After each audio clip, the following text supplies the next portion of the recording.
with Hub City Bookshop, and I am here tonight with Pili Bianchi, who's going to give us an introduction for Maria Goodavage and Kat Warren. Just a couple of technical notes before we start. If you have any questions, please type them in the chat window. I'll be happy to take those either a little bit during, but mostly after, because the authors actually have a great presentation for us. And then if you have ordered a book through Eventbrite, it is either on the way or it will be on the way shortly. And if you haven't, then we have them in stock. I'm just gonna show you, this is Maria Goodavage's book, and it is signed. And this is Kat Warren's book, and she of course has a young reader's edition and a original edition. So I'm gonna pass it over to Pili, and thank you so much everyone for joining us. Right. Thank you so much, Jackie, and thanks to Betsy and Hub City Books for hosting this evening, which is coming live from Spartanburg, South Carolina, which is my hometown, so it's near and dear to me, and have a lot of great memories around Spartanburg. But for those that don't know me, again, I'm Pili Bianchi. I'm John Pili's second daughter, and I am Chaser's producer, co-trainer, and her older sister. So if you are here tonight, you're here because you love dogs, or you know someone who loves dogs and animals. And what you all probably know is what my father discovered with Chaser is that all dogs are smart and they're all unique. And it's about simply finding what they love to do, which is the gateway to harnessing their innate gifts for further learning. Now, it's not who the smartest or the most intelligent dog is. That's not what it's about. It's that every dog has a unique genius. And our definition of genius is one that combines the words Genesis and jovial. So Genesis being giving birth to, and jovial means joy. So we believe Genesis is about giving birth to one's joy. And so we understand that every dog has a unique genius, and it comes wrapped in different sizes and packages. And Maria Goodavage and Kat Warren are here to show you tonight just what that is. And you're going to see that it isn't about the dog who knows so many toys, but it's about communication. And that was my father's goal with Chaser, was communication and to teach her human language. So what I want to share with you is the biggest key to the kingdom is about engagement. It's about the interspecies bond that we share with the only animal on the planet. We have co-evolved with dogs for 25,000 plus years. And it's about the engagement, and the people who really understand about engagement and working with dogs are the people that work with dogs. It's people like Maria and Kat. And they understand some very simple truths that not only apply to dogs, but also apply to humans. And the first one being that all relationships are built on trust, and trust takes time. Learning and mastering anything, just one thing, takes time. It takes repetition. And if you're an athlete, you know this. If you're a doctor, you know this. If you cut down trees, you know this. It takes rehearsal, it takes time. Now, when you combine trust with mastery, what happens is we build confidence. And confidence is important because it makes us feel good. And when we give our dog confidence, your dog feels good. And that's what was really key in Chaser's learning. And this is in working with all dogs. You want them to feel good about themselves. And what's curious is the methodology that cements all these things together in teaching dogs is play. Now, play not only builds confidence, but it really cements the knowledge with the dog, with what they're doing. They keep it in their memory because they like it and they want to repeat it. And so one of the best things about being one of Chaser's co-trainers and producers for the past 10 years, besides of course working with my dad and Chaser, has been having access to some of the heavy hitters and the biggest names in the dog world. And two of the best-selling canine writers that are my absolute favorites of all time are Maria and Kat. And somehow I wiggled my way into their lives. Kat and I go back to 2013 when we ended up somehow in the West Village in New York, having wine and sharing war stories about our publishers and the everything dog. And these brilliant women have opened their arms, bringing me into their world and sharing their wit and wisdom. I love them dearly. Y'all are gonna love them too. And Kat's Young Readers book, right now, What the Dog Knows, is not just for young readers. You all should know, I loved it too. It's a spellbinding dive into the world of dogs dedicated to search and rescue. And they feature her own working dog, Solo. Remarkable story about how she acquired Solo and how she trained him. And she trained herself most well along the way. Now, Maria's book, Dr. Dogs, is wondrous in pulling back the curtain on the remarkable ways that dogs sniff out disease and benefit humanity. So they're both masterful storytellers, and these books make amazing stocking stuffers for not just adults, but for kids and everyone, all family members. Whether you like dogs or not, they're great stories. And so it is my pleasure to be here tonight to introduce them as not only two of my favorite writers, but two of my dear friends. They are humble, they are genuine, they are funny, and they are worldwide best-selling authors, Kat Warren and Maria Goodavage. Thank you so Pilly. much. Wow. That is so sweet. Thank you, Pilly. So that's really moving. And back at you. So I'm going to share my screen now. It'll take just a moment here and get up our little play from start.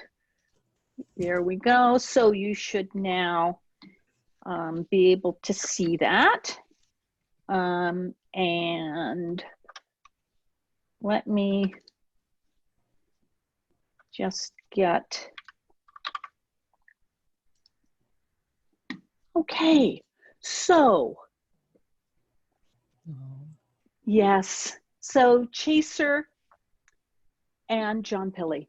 And one of the things I want to say as we go through these slides is that this really is about relationships. And I think Pilley noted this, relationships between people, relationships between dogs and people, even sometimes relationships between dogs and dogs. But I think you see here, and this is Pilley's dad, and with Chaser, just how tight that amazing bond was. And so as we go through this, one of the things that I kind of love about the three books, right? Chaser and Maria's book, Dr. Dogs, and What the Dog Knows, is that really it's about this combination of people helping along the way. I mean, I had some amazing trainers and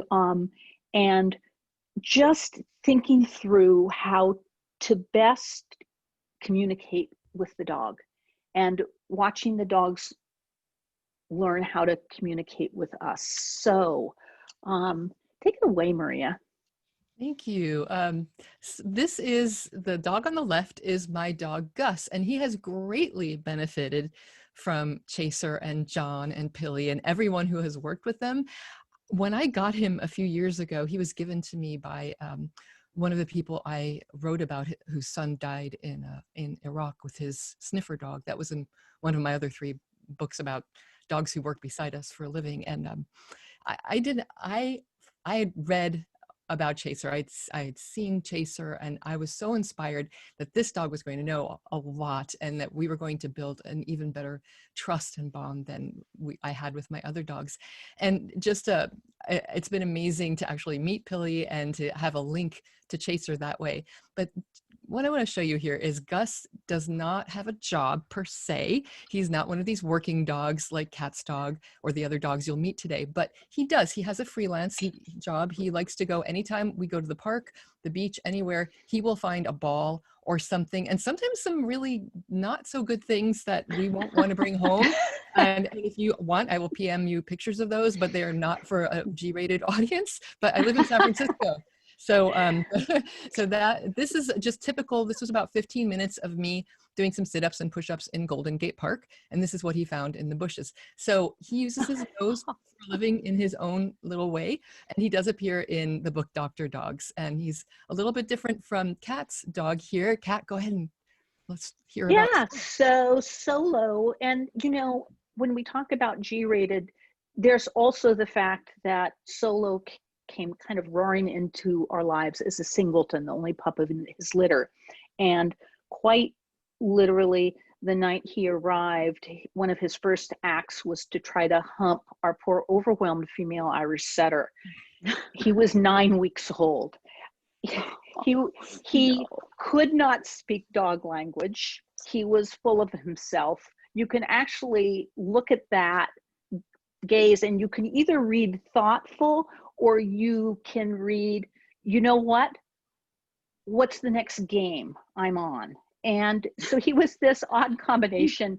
And that night after he'd arrived, I was sobbing in my husband's arms saying, Oh, but no. I don't like him. And David said, oh, honey, we'll just return him. Of course, made me cry harder. I know. And so part of what we're going to talk about is talking with dogs and learning how to communicate with them and vice versa. So Maria, I'm sort of talking with this dog. This is in Japan. I got to travel around the world for my last book, Dr. Dogs, which was really, really fun. I found, I looked for the most cutting edge science and the most poignant stories that would illustrate the relationship that Dr. Dogs have with their trainers, handlers, and the people whose lives they save on a daily basis. And I loved doing this because I got to see around the world that it's the same, that the way we communicate with our dogs is the same no matter what language you speak. This isn't Gus, by the way. I didn't take him to Japan, but it was, you don't have to know the language to talk with dogs. You just have to have that ability to interact. And I don't know, it's just so heartwarming to speak dog everywhere because I couldn't speak the languages in Croatia or Japan, but I could speak dog across the globe. oh, Kat, lovely. yours. So Maria was doing that, and I, in the meantime, was I was flunking out of puppy classes with Solo. I think that we flunked out of 4 or 5 classes. I changed vets 3 or 4 times. He would come roaring and hackled into a vet's office or into a puppy class, and so one of the things that I started thinking about was what does this dog enjoy? And from the very moment he came to us, and his breeder Joan, who's utterly wonderful, and we are dear friends to this day, gave me tons of advice, right? But one of the things she said very early on was his nose rules. And I had kind of thought that noses were not a really advantageous thing for a dog to have because I just, for sniffing crotches, what's the point? And quite literally, I started watching this dog and how when he went outside, he was either lifting his head or putting his nose down on the ground and tracking. And one of the things that when we think about what Pilly talks about co-evolving is that part of sort of early relationships between dogs and humans were based on the dog's nose. So, Pilly, you noted we still don't have a complete timeline of dogs. We're getting a better one with DNA combined with, sort of classic archaeology. This skull is from a cave in the Czech Republic. That skull's carbon dated to 32,000 years ago. And between his jaws there, I say he's, could have easily been a she, is a mammoth bone. So it was really intentional. And this is most probably an early dog.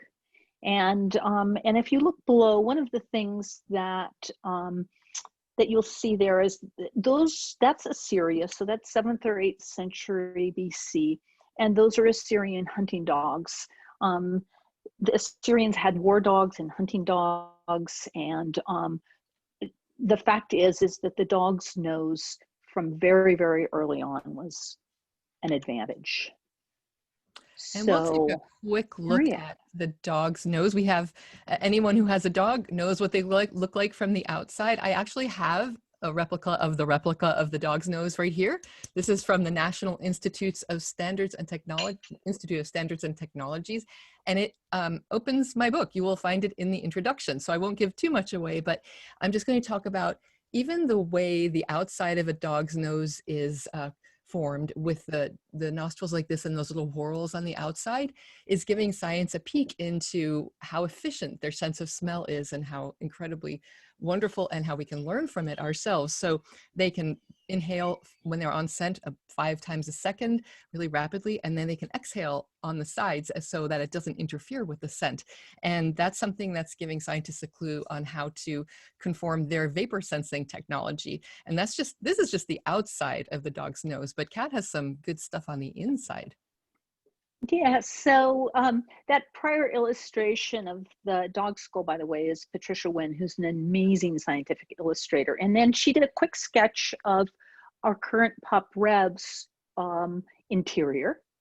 No dog was harmed in this creation of this illustration. But the fact is that what we do know is that dogs, when they sniff, a portion of that airflow goes up through and kind of to the back. There's actually a flap that helps take air down into the lungs, but this is part of the efficiency of the scenting dog, is that part of it goes over these bony turbinates and hits those sense receptors. And the dog's brain essentially 40 times more devoted to scent than the human brain. And I have to say, humans aren't that bad. Humans have pretty good sniffers, as we know from any sort of trained wine specialist.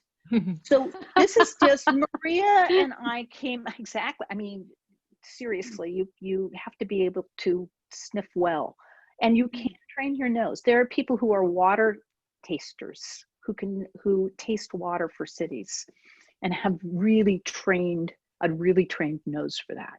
So we came up with a list. The list is so long. The main point is that if you have a dog with a nose and with drive, and you have a scent that you can isolate, you can train a dog to detect almost anything. So I am always amused by the TV shows that talk about the bloodhound's nose, right? This is the Cadillac of noses. It's no longer even a Cadillac. So, but the fact is that we don't know which breed has the best nose. I know lots of mixed breeds with amazing noses, and so it's not clear. There's more variation actually between a particular breed than there is right across species. So this is Strega, the German Shepherd. She's a working line shepherd. She's in Iraq here. She was brought over during the conflict to help find missing soldiers. And she adapted to this climate, a wonderful nose, and she's a cadaver dog. So And the Maria. dog on the right is Sugar, and she wears a tutu to work every day. And her person volunteers her to sniff out Parkinson's. They're trying to find Parkinson's at its earliest stages, so we can develop some kind of tests for that. So we're trying to learn from a dog's nose. And Sugar, you would look at her and go, yeah, no, I don't think she's a working dog. But she does. She works for turkey, real turkey treats. And if she doesn't get it immediately upon detecting correctly the t-shirt with the Parkinson's smell on it, she will let you know. So I love the variety of dogs and the fact that they work, they at first, especially in training scenarios like what Sugar does, they work for fun. They love what they do. They love to be able to use this strongest sense of theirs, and sometimes they get to choose their reward, various toys. Sometimes it's just in the military. I've written a lot about military dogs. They get kongs and balls. So it depends, but the dogs really, really like what they're doing. And if we tap into that, they will do so much to work with us. Yes. Yes. Okay, I'll take it a little bit here. We'll talk about doctor dogs. Doctor dogs don't need stethoscopes because they have their noses. The dogs I write about in the book pretty much use their sense of smell for their job. They use other senses as well, of course, but it's really cutting edge what science is learning about dogs and what we realize dogs can do. In this picture, this young woman has a fainting disorder, and the dog can tell her ahead of time when she's going to lose consciousness. They don't know the scent that the dog is detecting. They just know it works. In fact, in the book, I talk about her fainting in front of the Queen of England. She is English. So dogs are doing all kinds of things now. They're able to detect seizures ahead of time. They can detect malaria in laboratories, migraines, diseases we don't even know. Sometimes heart conditions before someone has a heart attack. That one is a one-off. Usually they don't train for that. But we can advance to the next slide. I don't remember what it is. But... little baby Boo.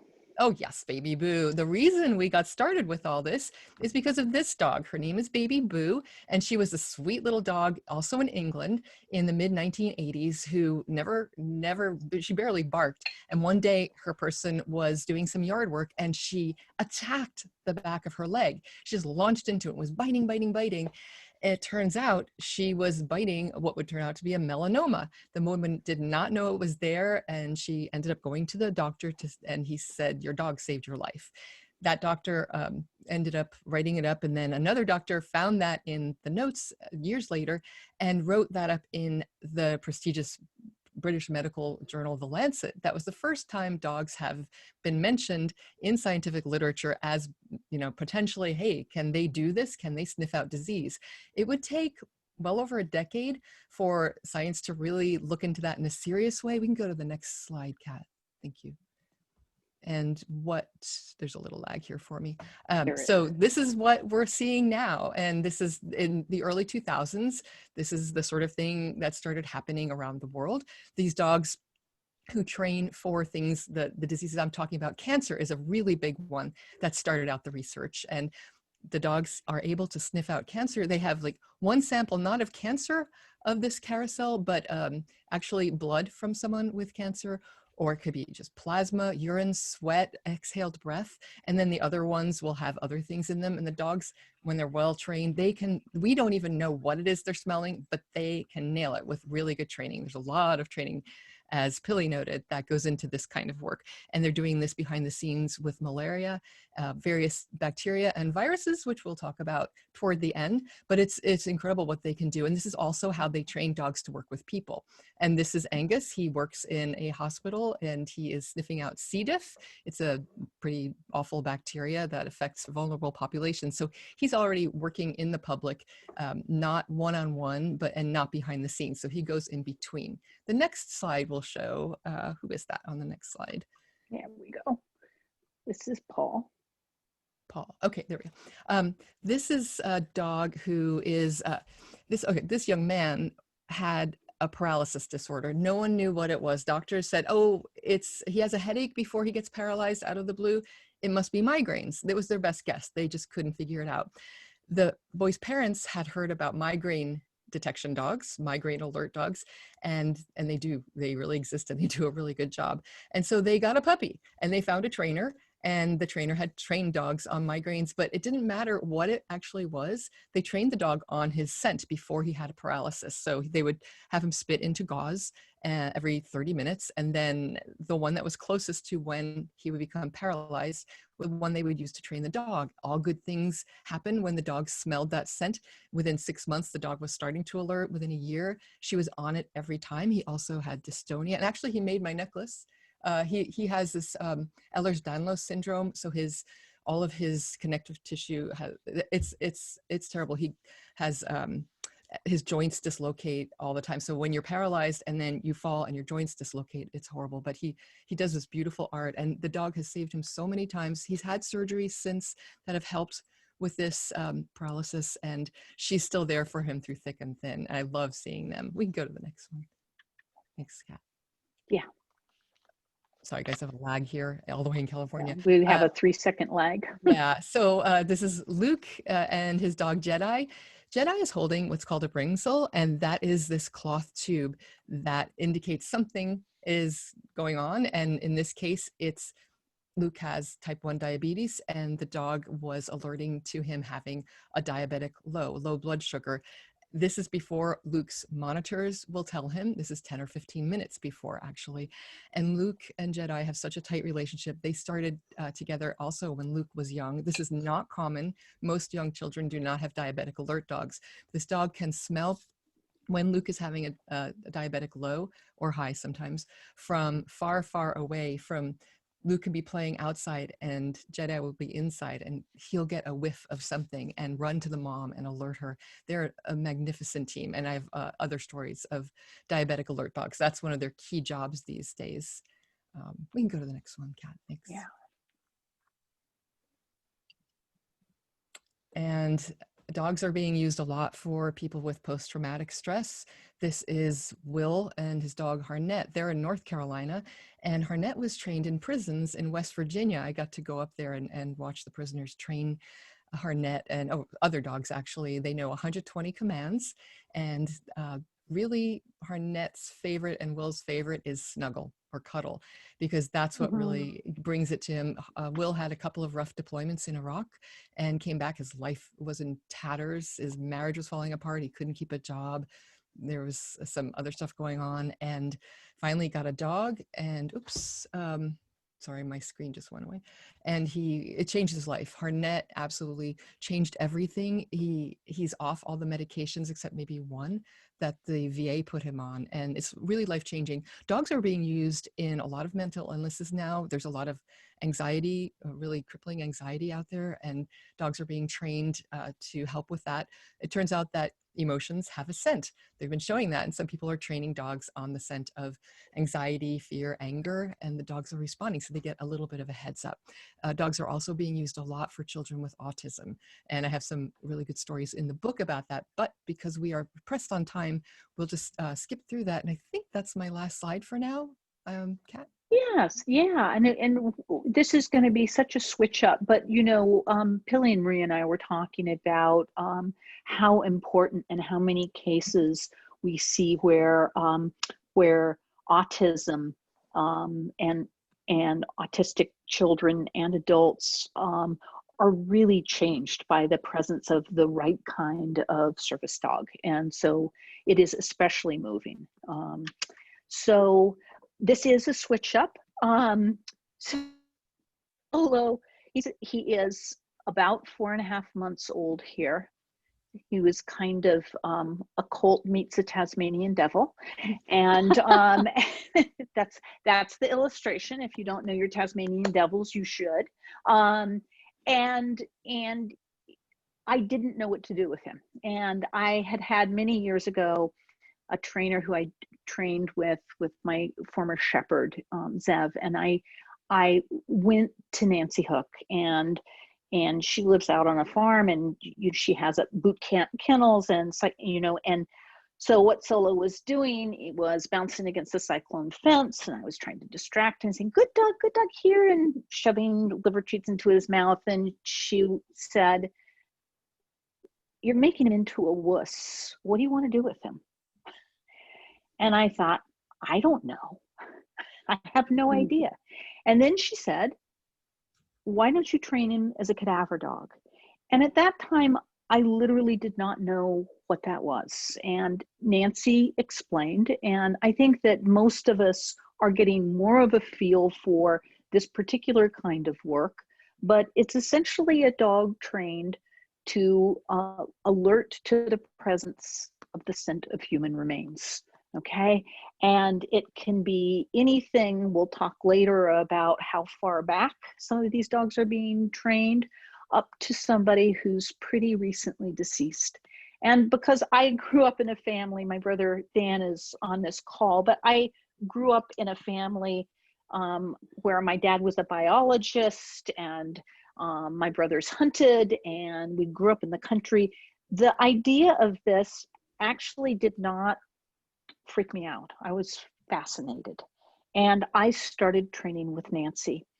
And she told me at one point, she said, like years later, she said, "You were such a little hippie yuppie. I never thought you'd take it seriously." but I did, and I trained with Nancy. And there was this moment on her huge farm that she would take training aids, and those could be anything from a carpet that had been underneath somebody who had died and that person had decomposed a little bit on the carpet, to the kinds, right? You think about the range, we all die and we all sort of become a little less organized in our cell structure. That's kind of what death is. And what Nancy would do is make the things harder and harder, and she would forget where she'd put the training aids. And so one day it was really hot. It was a huge pasture. I think it was about 10 acres. And we searched and searched, and there were cow pies all over the pasture. And at some point, Solo lay down right next to one of the cow pies. And I was about ready to tell him to cut it out when Nancy said, "Trust your dog."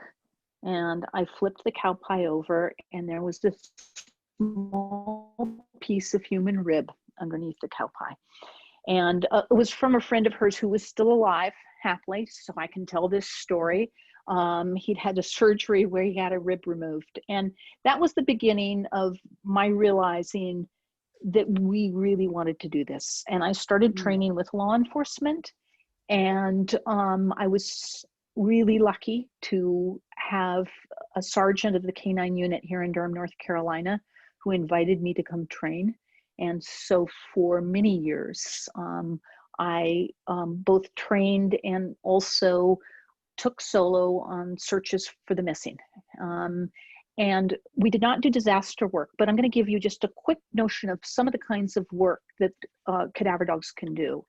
And those of you who are on the West Coast may remember Oslo, Washington, a mudslide in 2014, essentially rain and probably overlogging combined, and mud came down and buried an entire small town. It was a mile square of mud that was 70 feet deep in some places. This is Raven. She helped in the recovery. The searchers said, when I talked to them afterwards, they said they didn't even know where to begin, right?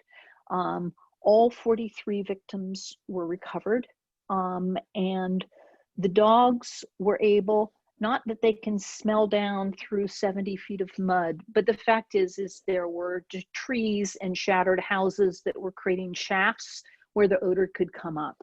And as you can see, this is a super positive thing. This is no different than what Suga is doing in Sniffing Parkinson's. These dogs are rewarded for the scent of human remains and locating it correctly, and it's a huge game. Solo loved it. Wildfires are becoming simply the norm on the West Coast. And sadly, I grew up in Oregon. The Oregon wildfires were just tragic. This was one of the early bad wildfires in California. This was the Camp Fire. which essentially destroyed the small town of Paradise. This handler and her Belgian Malinois are checking every vehicle because the fire came through so quickly that people didn't have time to escape. And so if you think of the extreme temperatures and the fact that dogs are able to find remains when we humans would actually not recognize what's left as human, okay, because it's essentially ash. It shows how critical dogs can be, especially and only if they're well trained. The other thing that dogs are really super at, if they're well trained, is on water. And it's the same idea as 70 feet of mud, but it's a little bit different in that with water, when you have volatile compounds coming up, those essentially bubble up. Actually, I tell younger students, so I'll tell you, if you've ever farted in a bathtub, you know what's happening if there is a victim, because that is always sending water sent up through the water and sort of hitting the surface of the water. And the dogs work basically making the boat move, right? So the boat goes zigzag, zigzag, and then when the dog gets in descent, the dog will start running the boat by going to one side of the boat or another. Some of the recoveries have been huge. Swift water, 260 feet of water, and they help narrow the area down. Can be really dangerous to send divers down in reservoirs or rivers, and the dogs can make a difference. The other thing is, of course, homicide cases. I worked a number of homicide cases with Solo. 9 times out of 10, you don't find anybody on your searches, but knowing where people aren't is really important. This is Andy Rebman, who wrote the book called Cadaver Dog Handbook, Connecticut State Police here. He's retired, but continued to work. He testifies all over the world and trains. This is Josie, his little dog, and they are looking for victims of a serial killer. 11 women who were addicted to drugs disappeared from a little town called New Bedford. They started showing up as skeletal remains along the highways, just at the tree line. So people, if they stopped and got out to relieve themselves, that's how a couple women were found. And then the searches started, and Andy organized them. And little Josie here, you can see that she's actually a super happy little dog. She was able to find 3 of the victims. So the future. Marie and I are going to talk about that briefly, just a couple instances, and then show video, and then we'll open it to questions. One of the things that I've become fascinated with is the use of dogs for finding really ancient human remains. This is Panda. Panda is in Croatia.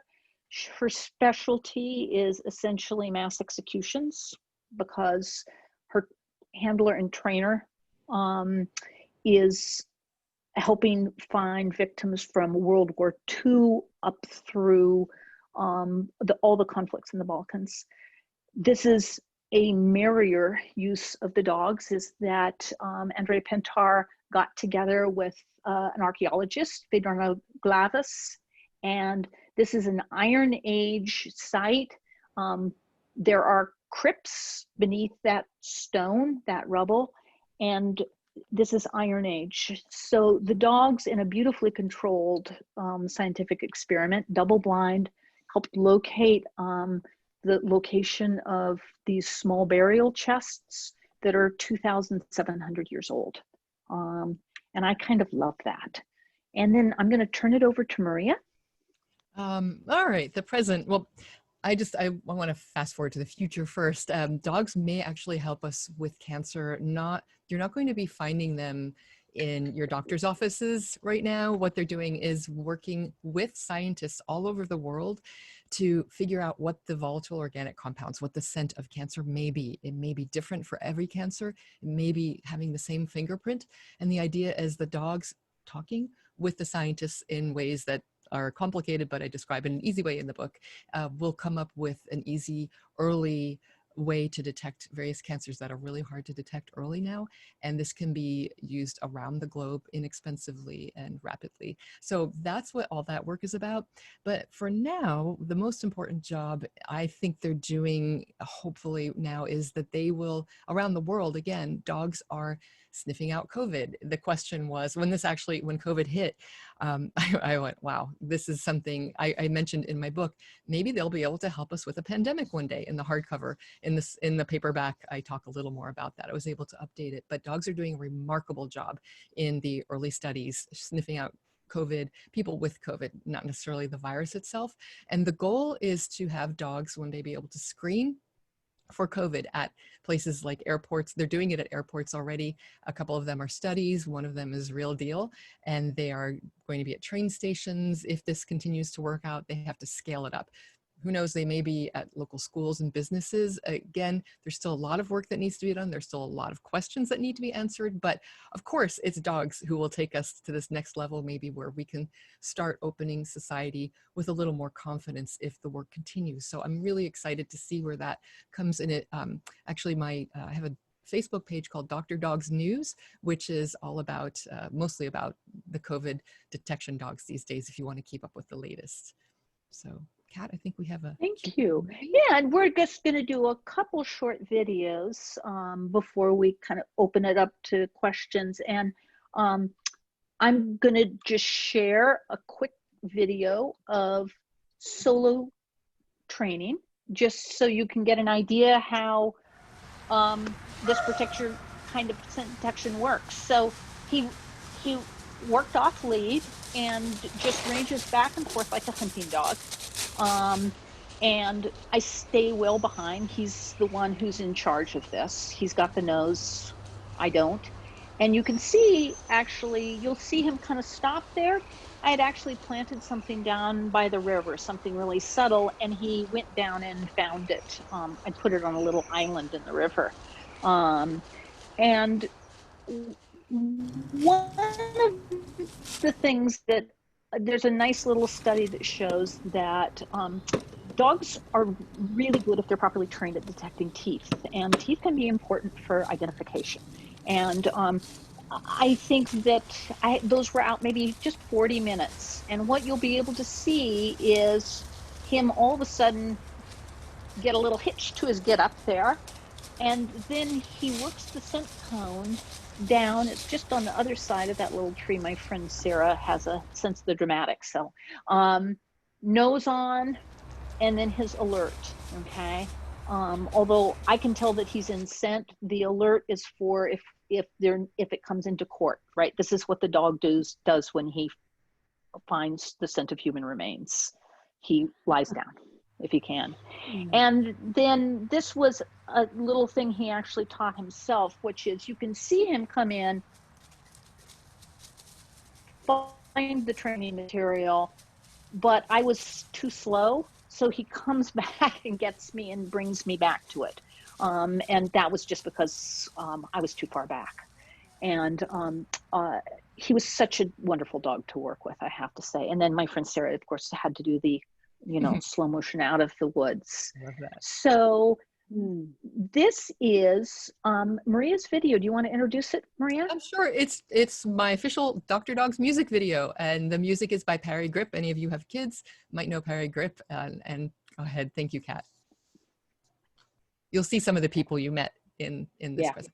Dr. Dogs, helping humankind. Dr. Dogs, oh what their noses find. Dr. Dogs, sniffing out disease. Dr. Dogs, they don't charge any fees. Saving lives, they're so devoted. These dogs are heroes every day. Oh, detecting cancer and other dangers, keeping illnesses at bay. And for them, it's just play. Dogs, Dr. Dogs, give a cheer for the Dr. Dogs. Dr. Dogs, Dr. Dogs, helping humankind. Dr. Dogs, Dr. Dogs, such amazing hero dogs.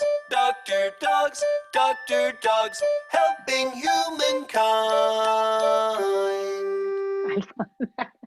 Sorry, it was so herky. Dr. Dogs, Dr. Dogs, give a cheer for the Dr. Dogs. Dr. Dogs, Dr. Dogs, helping humankind. That. So let me stop that. And just a little bit for photo and video credits. Maria's website, mariagoodavage.com. I have a website, catwarren.com. And I want to just point out chaserthebc.com and also Hub City Animal Project, which Ingrid is very involved, who's on the Zoom tonight, and Pilly's been involved. This is so important, I think, right now with homelessness and hunger and COVID. And this is a project that helps keep dogs out of shelters. So super, super important. And of course, I don't know. I guess you know who that is. I'm going to go ahead and stop the share and open up to questions. And you should just feel free to unmute yourself.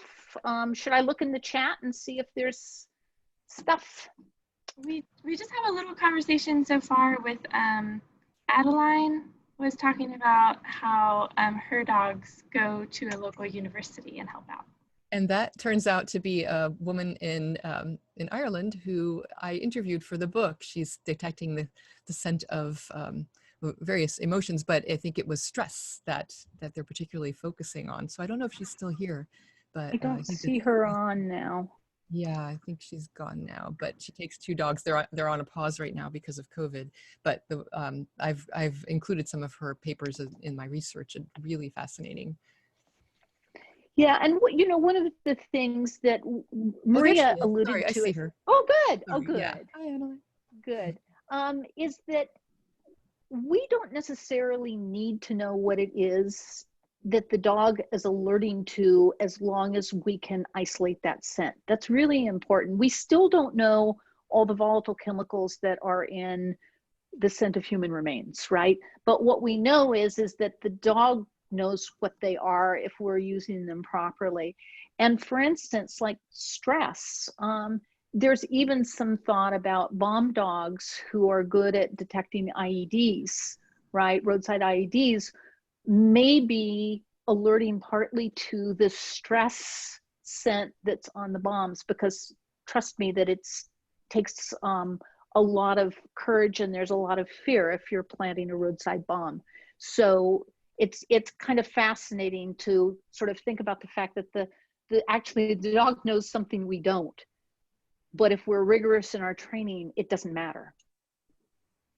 Although we would like to know. Anyway. Yeah, it's just like cancer. We don't know what, the dogs know, and we don't know. We don't even know if they all smell the same to dogs or if there is that one thing. So I love that these really high up scientists around the world are asking the dogs these questions and trying to find out. They do it through giving them various combinations of the scents that may be and seeing if they're going to be alerting to it. And so that's really, really hopeful. Great. Ingrid, what time commitment each day is needed for some of these jobs? Maria, why don't you take that and then I'll say something. Yeah, that really depends. It's like military dogs I've written about, and Secret Service dogs as well. The dogs who work directly with people, they're always in training. The diabetic alert dogs they're working and training at the same time. They're always getting reinforced, and they go back to trainings. The best places will have them come back and do more trainings together. And actually some diabetic alert dogs alert to other people when they're having a diabetic low or high. And certainly the dogs who are behind the scenes doing this research, the PhDs, the researchers as I call them, they're detecting cancer. There can be really weeks involved before they start that aha moment, because we're asking them to find Waldo and they don't know what Waldo is. So when they finally go, oh wait, I got I got rewarded for that.